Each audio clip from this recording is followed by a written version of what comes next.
Happy Thanksgiving, everyone. This message is for you today. If you're seeing this, perfect. Thank you for coming by. Hope everyone is having a lovely holiday weekend. I'm going to pull some cards, but first I wanted to suggest you subscribe and share. All of that helps me really grow my channel, and it's so important to me to keep doing this work. I've been called to do it, so I really appreciate you helping me with my divine soul path. Thank you. Astrologically, Thursday is going to be a very agitated day. Mars is going to be conjunct the sun. They're out of sign. Mars is in Scorpio, which he's very happy in Scorpio because it's ruled by Pluto, which is the Hades kind of planet, hellfire, very intense. You feel like you can't hold back. Now, we just heard on the news there was a bombing, or a car exploded on the border of Canada and U.S. near the Buffalo and Niagara Falls border point. So I don't know if that had anything to do with it, because I looked, and Mars has been conjunct to the sun for a few days now, and it will continue for the other few days, so for the next week. But Mars will move into Sagittarius, which gives it a little bit higher level, gives it a more I know everything and you better listen to me kind of thing. So what I wanted to say is that you may have relatives that, if you don't already know this, are going to kind of tell you that you're wrong. I mean, you may find that you're going to have to be super patient, count to 5, step out of the room, maybe don't drink too much so you don't go overboard, or hold your thoughts, until you can calm down. So Mars is conjunct, so that's the energy. Plus Moon is in Aries, which is also the sign of Mars. So the energy for Thanksgiving is it can be very excited. So this is great for sporting events. It'd be great for that. So if you want to go out and play football and get all your energy out, so you're not wanting to kill each other, that would be really good. It's also for having the energy to get through your day and to enjoy each other, and everything is good. If everything is good with your family or friends and they have no issues, it'll just give you a sense of energy and oomph and enthusiasm for the day. So that's a really positive thing. Plus we have Saturn is squaring the sun, and the sun moves fairly quickly, but it is going to be this way for the next few days. So it may feel like everywhere you go is kind of, you're hitting a wall a little bit. The energy is out there for everyone. So if you feel that way, just know it's going to pass. Maybe stop what you're doing and take a few breaths very slowly and just stop, because it'll be there when you get moving again. Otherwise, you get so overwhelmed. And, we're here to enjoy our lives and to love each other. So let's just try to maintain equilibrium in these difficult times. But it doesn't have to be all difficult. It just means there's a lot of work too. Saturn could just mean with squaring the sun, you have a lot of work to do. And it could be you're doing all the cooking, or you're doing something that's taking a lot of work.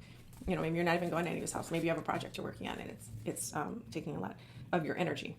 And Venus is opposite Chiron, and Venus is in Libra. It's also opposing Mars. So my feeling is, when I looked at the chart for tomorrow, is there could be some discussion, some lively discussion, some energetic, maybe volatile, maybe raised voices. But at the end of it, I think people will come around and see the other person's point of view, and there'll be some possible healing, believe it or not. That is the highest level that these energy of the planets tomorrow can bring us. And it really depends on your chart, planets, who your birth chart is, and stuff like that. So I'm going to pull some cards, and we're going to see how, I'm going to pull some cards about tomorrow, and any information I'm asking my guides, your guides, angels, anybody seeing this. What is it that we need to know to help us get through tomorrow or the weekend? If there's anything really that we need to worry about, or not worry, because we don't like to worry. Challenges. What is it? There's no problems. There's only solution opportunities. Okay, so I love that. All right, so got Ace of Cups, World, Six of Swords. Already awesome.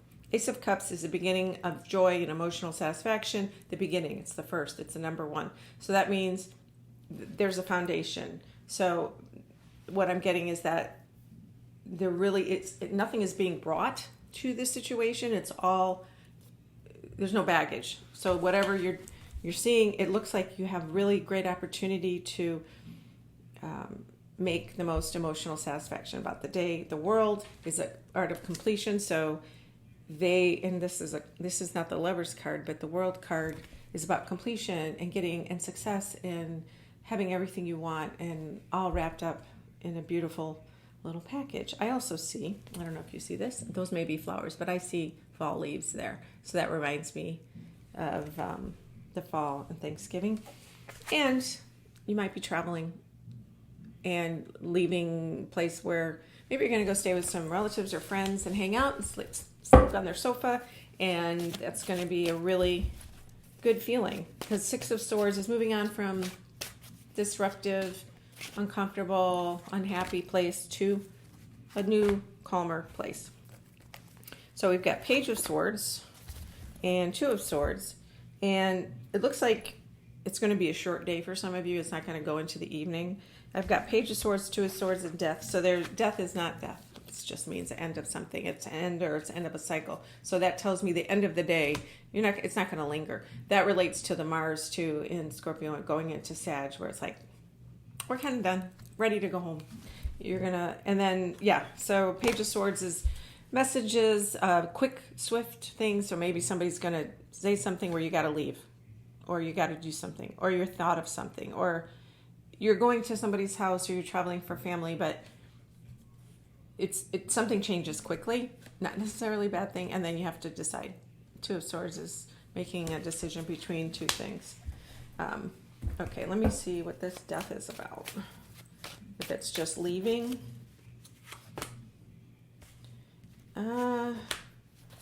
Okay, so I got the Devil and Three Swords, so that means something is not like you're drawn, sucked into. Maybe this is part of this dynamic where the energy gets a little hectic and not so awesome, and somebody might say something. And I'm thinking maybe after you have a few drinks or hang around each other too much, you got that cousin. Every family has an uncle or a cousin or an aunt. They all do. We all do. That is either unhappy or they are having trouble, struggling in life. And how somehow you see them. And I have an uncle. My uncle, well, I had several family members, it's usually older men, that they just have too much, they have a problem with drinking, and their wife, they never had a wife, or they've gotten divorced and hang out too long and give you all kinds of advice. What's the movie with John Candy? Uncle Buck. Oh my gosh. Although he's so sweet in that movie. Okay, I digress. It looks like you're going to have to leave early. You might find, that one wanted to come out. The Hermit. Yeah, so it looks like you might want to just go home and be better with yourself. So what I'm seeing is it starts out beautiful. Everything is wonderful. And then it gets a little hectic. But that's like a lot of times after Thanksgiving, where you get tired and you're ready to go home, and then Ace of Coins. That's the number one. That's a beginning of manifesting, practicality, making money. That's awesome. So here's some more cards. Let's pull one more card. Transform. Emerge with beauty and grace from your cocoon. So I don't see this as coming out to go somewhere. I see this as transforming yourself through the day. It doesn't have to be anything heavy. Just transform, and whatever you experience, you have learned in years because of your wisdom over the years, and you've experienced things, whatever those are, that the choices are not, when somebody does something, they don't do it to you. They're just saying things. How it affects you, but that's you doing it to yourself. If they don't say things necessarily and they put them inside of you, you put them inside of you with your mind. So if you don't let that, and if you just separate yourself, imagine whatever family member, friend that says something shitty and pisses you off, you know that's them. That's their stuff. It's always their stuff. You know, if people say stuff to you, it's either they're jealousy and mad, or they're frustrated with their own life, or whatever. So let it go. Move on. Take that Six of Swords and go to the calmer water. Caution, tread softly. So we're here to love each other. We're here to spread human kindness throughout the world. And my goal is to share that message and connect us to our subconscious, where all our wealth of knowledge and purity and love are held to help others. So I hope that you find this and you get the most out of your Thanksgiving, even if you stay home by yourself. It doesn't matter. You want to stay home and read a good book or watch a movie or paint, do some painting or a house project. Good luck to you, and positive. positively with abundance, and everything works out to you and you're perfectly happy. Cozy up on the sofa and do whatever works for you. Okay, happy Thanksgiving. Till next time.